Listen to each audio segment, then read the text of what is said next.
It's all about humanity. Coming up on this episode of Grab the Remote, Brian and I are fellow guild members together, and we are rewatching episode 5 of The Mandalorian, season 1. And the episode is called The Gunslinger. And it's a Mandasode.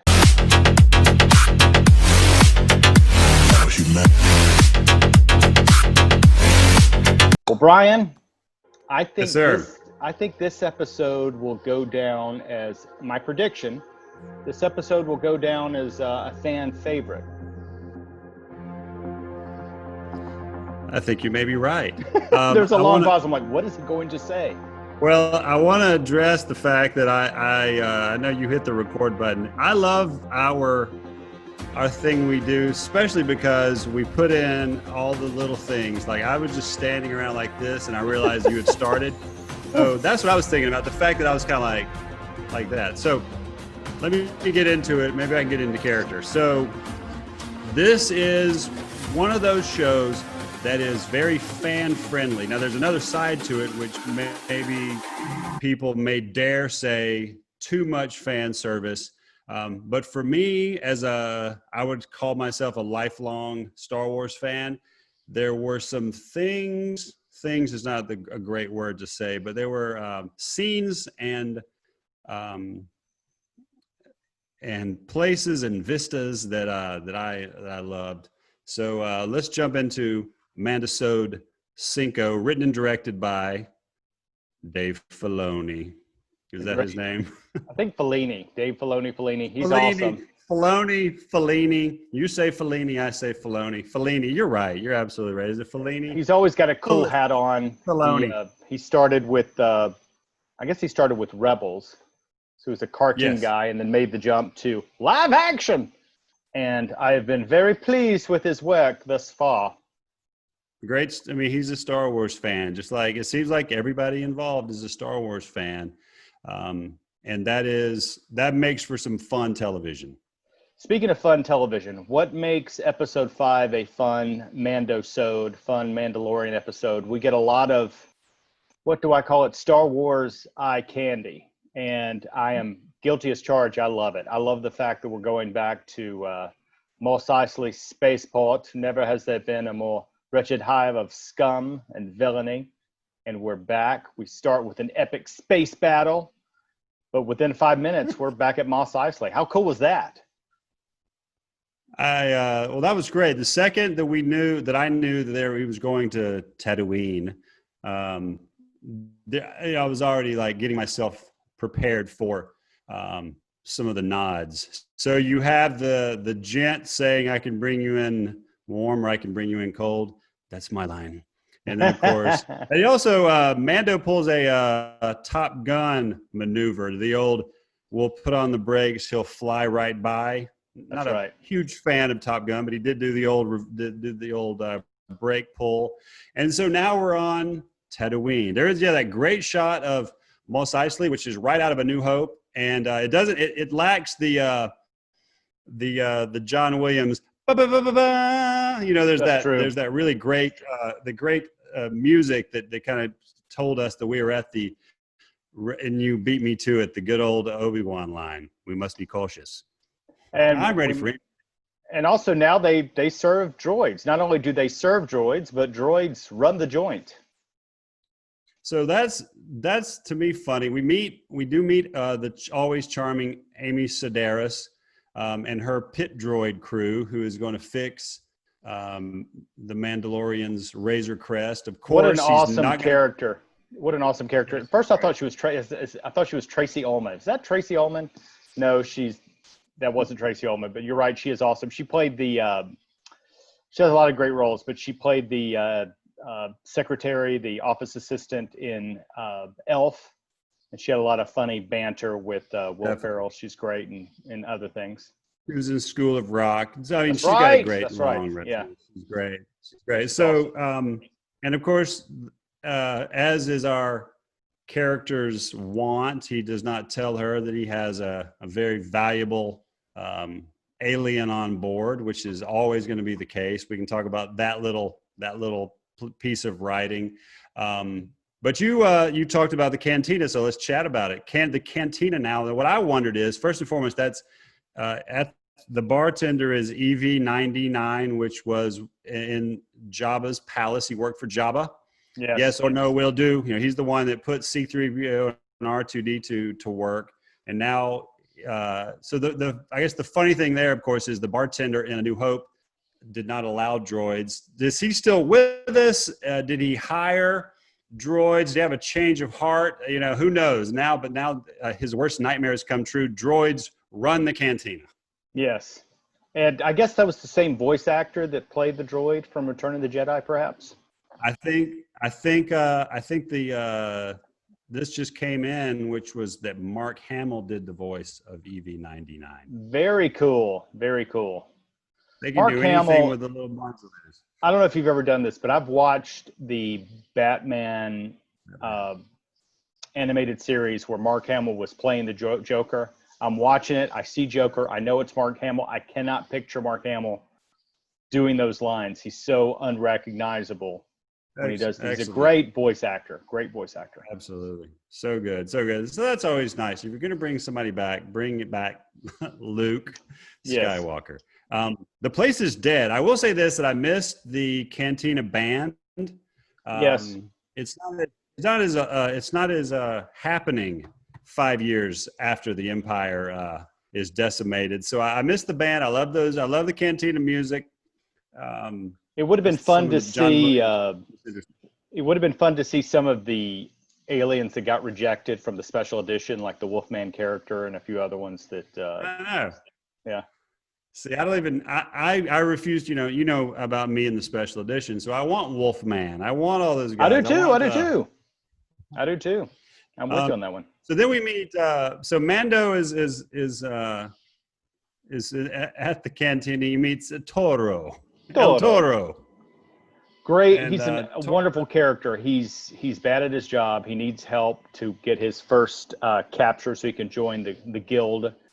But he's just enough gangster to where he's a problem for the Mando. I thought, I could be incorrect. Was he sitting at the same place where Han killed Greedo? Like it. I don't know. Okay. It looked like it. With. Yeah. See, those are the little things that I like. So very, it's very fortuitous that Mando runs into Toro. He has a puck. And he needs Mandalorian's help to get into the guild, blah, blah, blah. Fennec Shand is the target, the mark, and away we go. And she is wonderful, adventure. That actor, a worthy adversary of the Mando. I was almost sorry she got offed at the end of the act because I thought she was a really cool character. I hated that. So that's Ming Na Wen, I believe, is how you pronounce it, and I think most people would know her as the voice of Mulan. Yes, and she was in the Joy Luck Club. Yes. Did you ever see the Joy Luck Club? It's a good movie. It's a good movie. No, I said yes like I did, but no, I didn't. I just know it exists. So it exists. You're familiar with it. Okay. Yeah. So they go on their adventure, and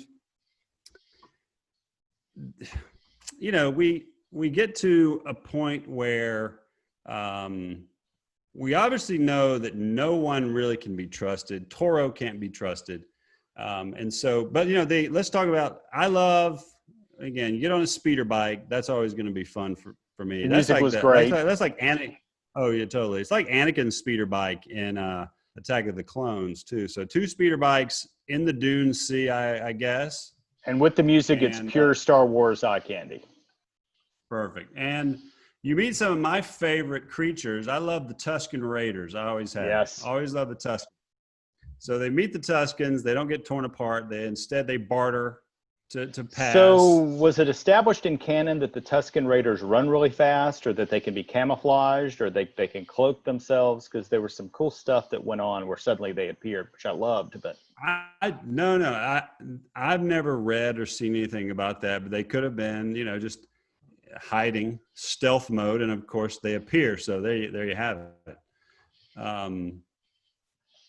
And so we're off to see to get Fennec. There's a decoy, and we get to see a dewback, which I will talk about in a little bit about dewbacks. And I've always had an affinity for dewbacks since the holiday special. Ever since the holiday special. No, ever since the toy. Yeah, because New Hope, really, you don't see them that much. They barely move. This is like their head doesn't. I'm a machine. But the toy, everything about it was the toy. So talk to me a little bit about that because you talked about it, but the action sequence between the three characters is great. What did you think about that? I had no idea what was going to happen. I had no idea who was going to die. I mean, I assumed the Mando would live, but other than that, the other two characters, I had no idea what would happen. And it was fun to see, and it's fun to get an idea of sort of what others think and have heard of the Mando. One of them had heard about the situation, one had not, and I thought that was cool. So obviously what happens is we'll cut to the chase. Let's just get to the fact that they capture Fennec after a lot of ballyhoo and fighting, etc. And then something happens that to me is where I'll put a microscope on it, which is one of the speeder bikes is destroyed. Fennec is in handcuffs, and then someone has to go back to get the dewback. Mandalorian goes, and that gives El Toro and Fennec a time to chat, which to me is a perfect time for something to go wrong, and I think Mandalorian has to know this. So you're saying that Mando shouldn't have left? I didn't like that because it gave us Toro talked too much. I mean, I think that's the one thing. Every character in it they've created. I haven't had. There's not going to be a point where I go, I don't like this character. I think they're pretty well written and realized. But he was a talker, so he already was kind of chatting with Fennec, giving her information, and that was to his detriment, of course. Right. She tells him, obviously, that the Mandalorian's armor is worth more than her, that he has all the things that have happened that have made him, she talks about the child. And then we have El Blamo. And as soon as she mentioned child, he knew exactly what she was talking about because she saw Baby Yoda for a second. Yeah, I made the face, and then she's gone. Rest in peace. We barely knew. Hopefully, we'll see her in a flashback. I hope so. I mean, she's great, man. This is so good. So, you know what? I just realized something. I'm thinking about. Let's go back to the cantina. Did we see R5D4, the pitiful, bad motivator droid that was on that they were going to buy, that Luke and a bad motivator? Yeah, I think. What are you trying to pull here? Yeah. Yeah. That's my jaw impersonation. So yeah, I think R5D4 was doing well, and for some reason he was at a bar, just a little Brian, R5 unit at a bar. Good for him. He enjoys some recreation. After what he's been through. Motor oil. Yeah. Jumping to the end, Brian, I don't see this as a spoiler because this is something that Disney has announced. So be warned, audience. So they've announced that Boba Fett is coming back. We see someone at the very end of the episode. Fans wondered, is that Boba Fett? It looks like, from what we know now, that was indeed Boba Fett. So, which is another reason why I think this episode is going to be a fan favorite, because it was the first time we got a glimpse of Boba Fett. Okay. Who? Okay, so good. There, you've put it out there. Now we can chat about it. I'm glad you did that. We can edit it out, but. No, I don't want to edit it out. What do you mean edit? No. This is. I'm glad you brought it up. There's a Star Wars comic book from the 80s, like Marvel did it. Episode 81 is a story that takes place after Return of the Jedi, where Boba Fett escapes the Sarlacc pit.